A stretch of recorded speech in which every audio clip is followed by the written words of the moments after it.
गुरु प्यारी साध संगत जी, आप सभी को प्यार भरी राधा स्वामी जी।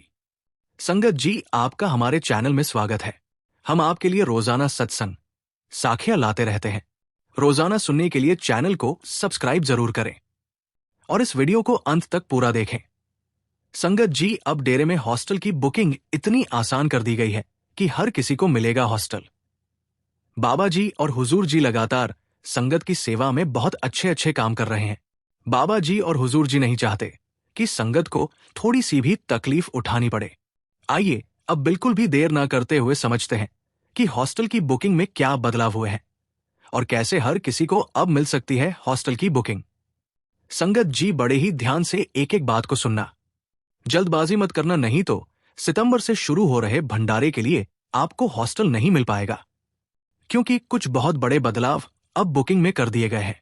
पहले जब संगत हॉस्टल या सराय में अकोमोडेशन बुकिंग के लिए डिटेल भरकर भेजती थी तो उन्हें डेरे के अकोमोडेशन डिपार्टमेंट द्वारा डाक के माध्यम से कंफर्मेशन लेटर भेजा जाता था और नतीजा ये होता था कि डाक विभाग की लापरवाही के कारण लगभग 80 से 90% कंफर्मेशन पत्र संगत तक नहीं पहुंच पाते थे।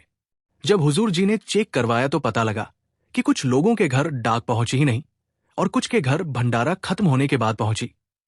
संगत जी, अब आप ही बताओ, ऐसी सिचुएशन में जिन संगत ने पूरी उम्मीद के साथ हॉस्टल या सराय की बुकिंग के लिए डिटेल भेजी थी, उनकी उम्मीद तो धरी की धरी रह गई, जबकि डेरे के अकोमोडेशन डिपार्टमेंट ने तो डाक द्वारा कंफर्म लेटर भेज ही दिए थे। अब इस समस्या के समाधान के लिए डेरा विभाग ने डाक पत्र की बजाय ईमेल के माध्यम से संपर्क करना प्रारंभ कर दिया है। अब आप ध्यान से सुनिए कि ईमेल वेरिफिकेशन के लिए क्या क्या आवश्यकताएं हैं। जो संगत हॉस्टल या सराय में अकोमोडेशन बुक करवाना चाहती है, वे इस नई प्रक्रिया का लाभ उठा सकते हैं। अब से जब संगत बुकिंग के लिए डिटेल भेजेगी तो उस डिटेल में ईमेल आईडी लिखनी होगी और उस ईमेल आईडी पर एक ही कार्ड भेजा जाएगा। कार्ड प्राप्त करने के बाद जब परिवार डेरा जाएगा तो सभी परिवार सदस्य अपने आधार कार्ड और आई कार्ड के साथ अकोमोडेशन डिपार्टमेंट के मुख्य कार्यालय में उपस्थित हो। ध्यान रहे कि सभी परिवार सदस्यों की उपस्थिति अनिवार्य है और उस समय आपके पास निम्नलिखित दस्तावेज होने चाहिए। सभी परिवार सदस्यों के आधार कार्ड, ईमेल पर प्राप्त हॉस्टल या सराय का की कार्ड, परिवार के किसी एक सदस्य की रजिस्टर्ड ईमेल आईडी जिस पर की कार्ड प्राप्त हुआ हो। यहां यह भी ध्यान रखें कि यदि रजिस्टर्ड ईमेल आईडी बेटी की है तो फॉर्म पर बेटी और पिता दोनों के हस्ताक्षर अनिवार्य होंगे।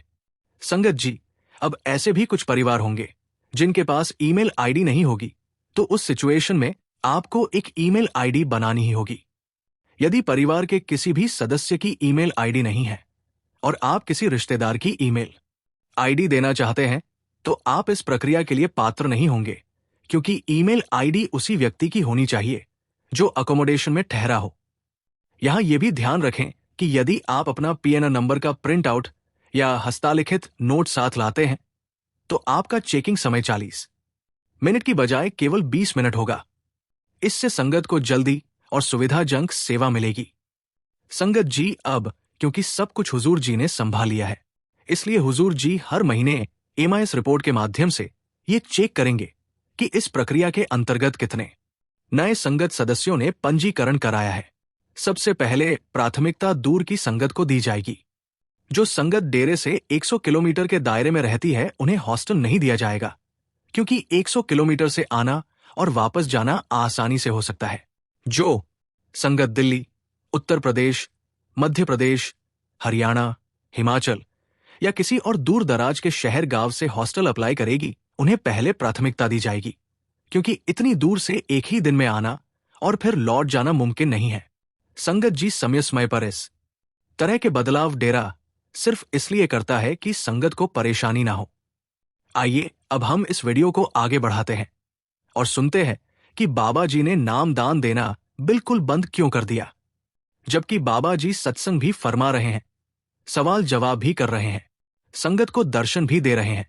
सिर्फ नाम दान के लिए बाबा जी हमेशा अब हुजूर जी को भेज रहे हैं। आइए विस्तार से सुनते हैं। एक बार की बात है जब बाबा जी विदेश यात्रा पर थे।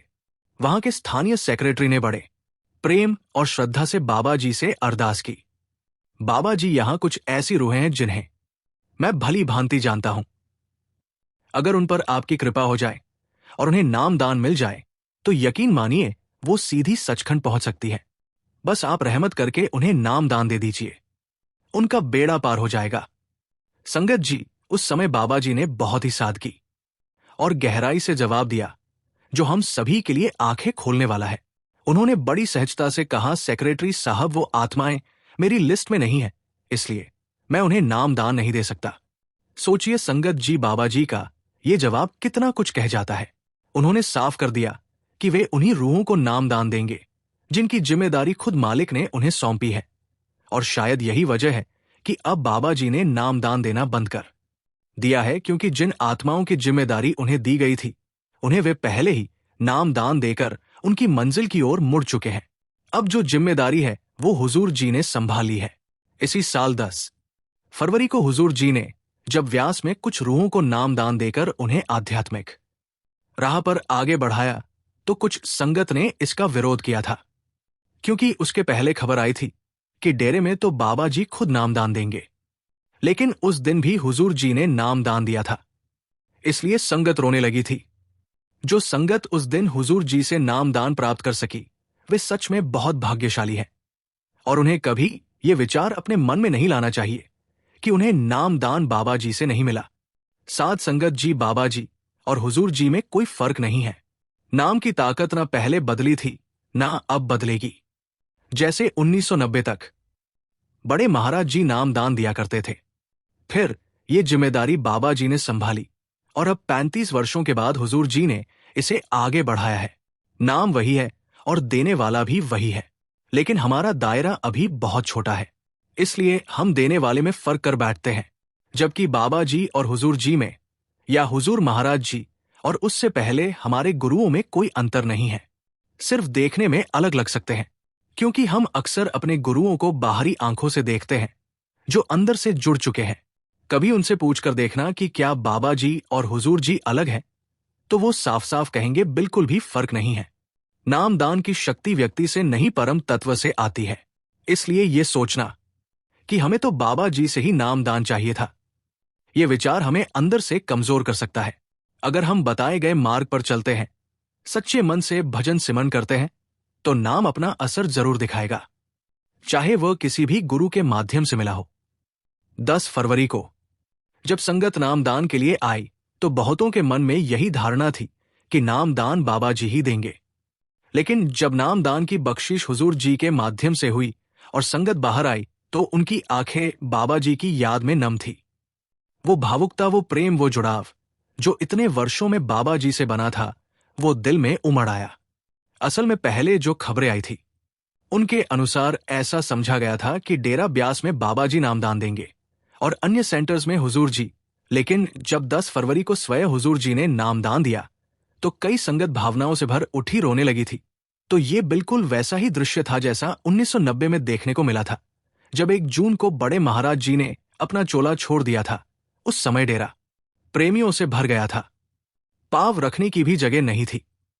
कुछ संगतें तो घर लौट चुकी थी, लेकिन जब यह खबर फैली कि हुजूर जी ने चोला छोड़ दिया तो वो संगत जो अपने घर भी ठीक से नहीं पहुंची थी, उल्टे पांव वापस डेरे लौट आई।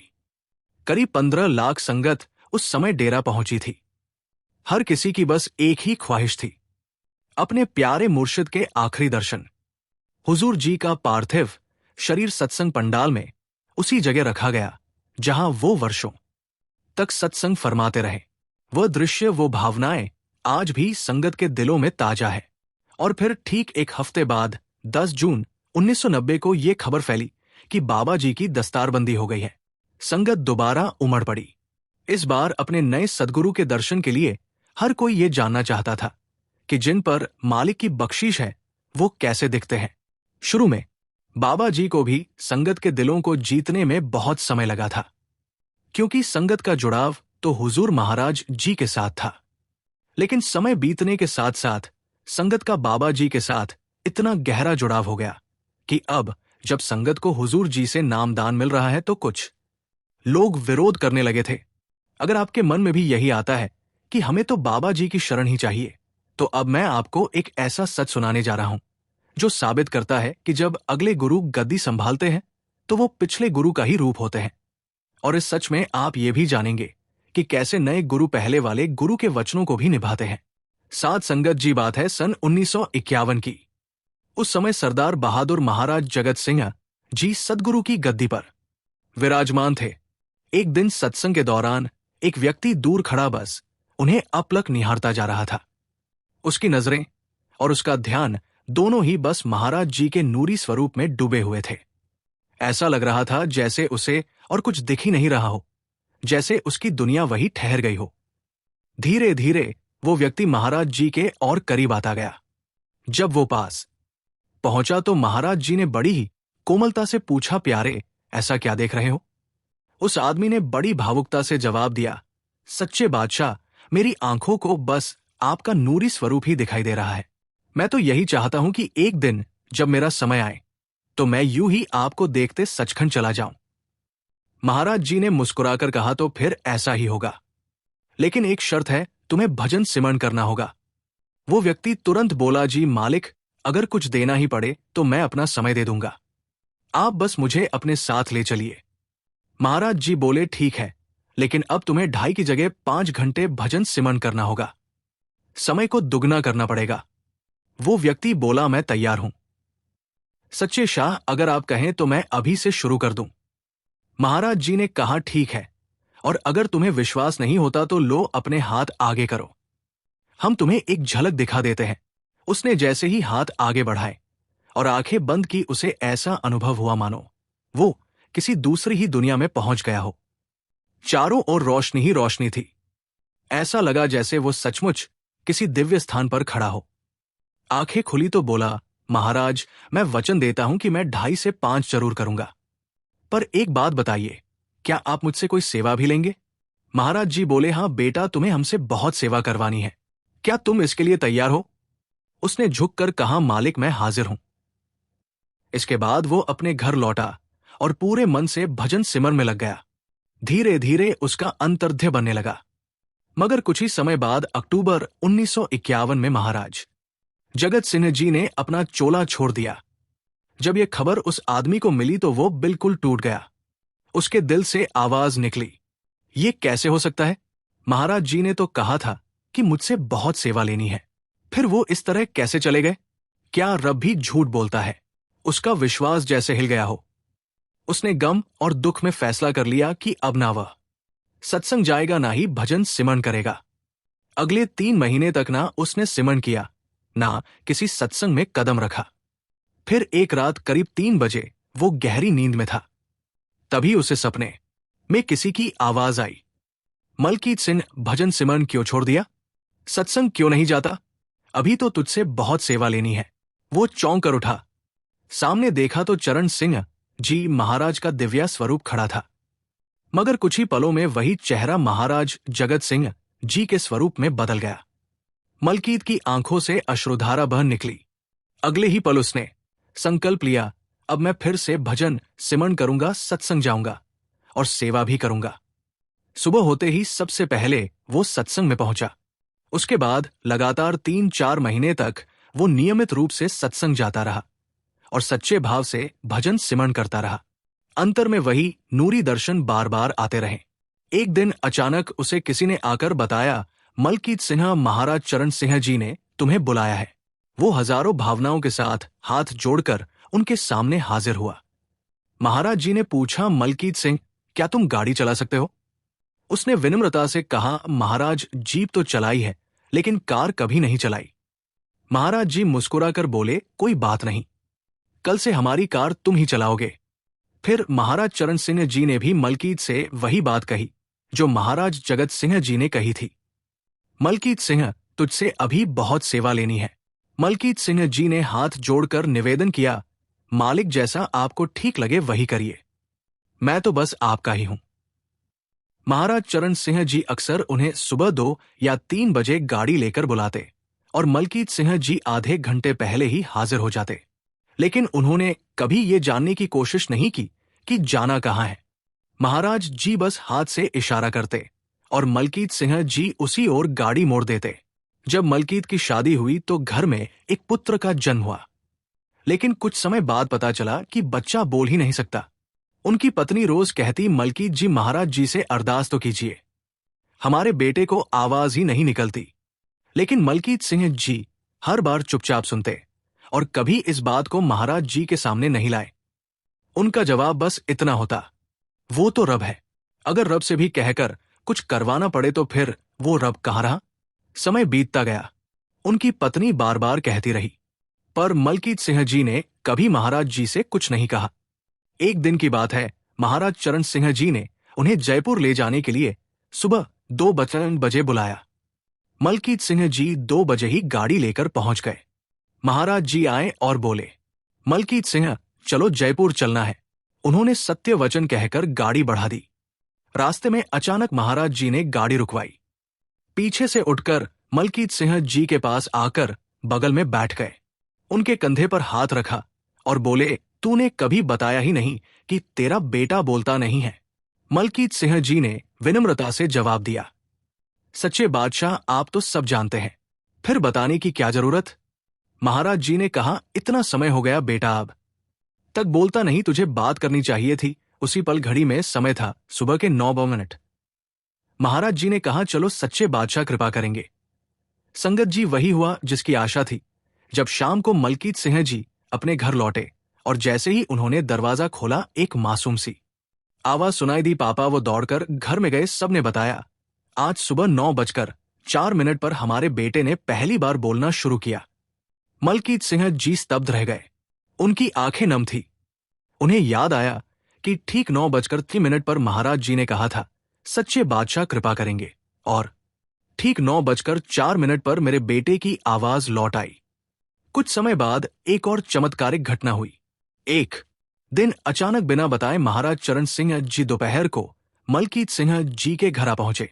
जब उन्होंने देखा कि महाराज जी दरवाजे पर हैं, तो भागकर 2 कुर्सियां लगाई और उन्हें अंदर बिठाया।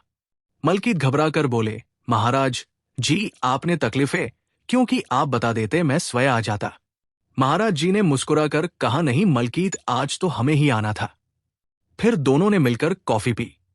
उसी दौरान महाराज जी ने कहा, मलकीत सिंह चाहे अब तू भजन सिमरन करे या ना करे, तेरा भजन सिमरन पूरा है। ये सुनकर मलकीत सिंह जी भाव विभोर हो गए। बोले, मालिक अगर मेरा भजन सिमरन पूरा है तो फिर मुझे अपने साथ ले चलिए। महाराज जी ने जवाब दिया, ले चलेंगे, लेकिन अभी तेरा समय बाकी है। मलकीत सिंह जी ने कहा, पर मालिक आप तो वचन दे चुके हैं ना, ले तो जाओगे।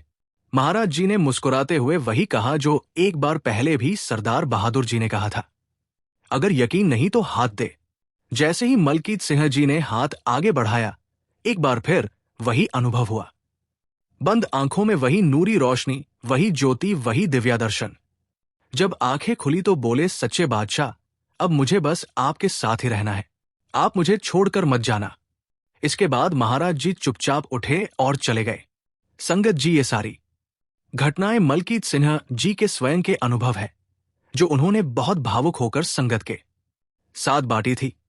इस साखी से हमें यही सीख मिलती है कि इस रूहानी रास्ते पर पाने से पहले कुछ देना पड़ता है, समय, श्रम और सच्ची नियत।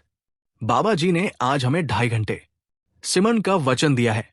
अगर हम सच्चे दिल से इस मार्ग पर चले तो नूरी स्वरूप के दर्शन हम जैसे साधारण इंसानों को भी जरूर होंगे। गुरु प्यारी साध संगत जी, वीडियो को समाप्त करने से पहले एक विनती है, कृपया वीडियो के कमेंट बॉक्स में राधा स्वामी जरूर लिखें और अपने शहर का नाम जरूर लिखें। और कल फिर मिलते हैं। ऐसे ही रूहानी विचार और रूहानी साखियां रोजाना सुनने के लिए चैनल को सब्सक्राइब कर लीजिए, ताकि हर नई पोस्ट की नोटिफिकेशन आप तक पहुंच सके। राधा स्वामी जी।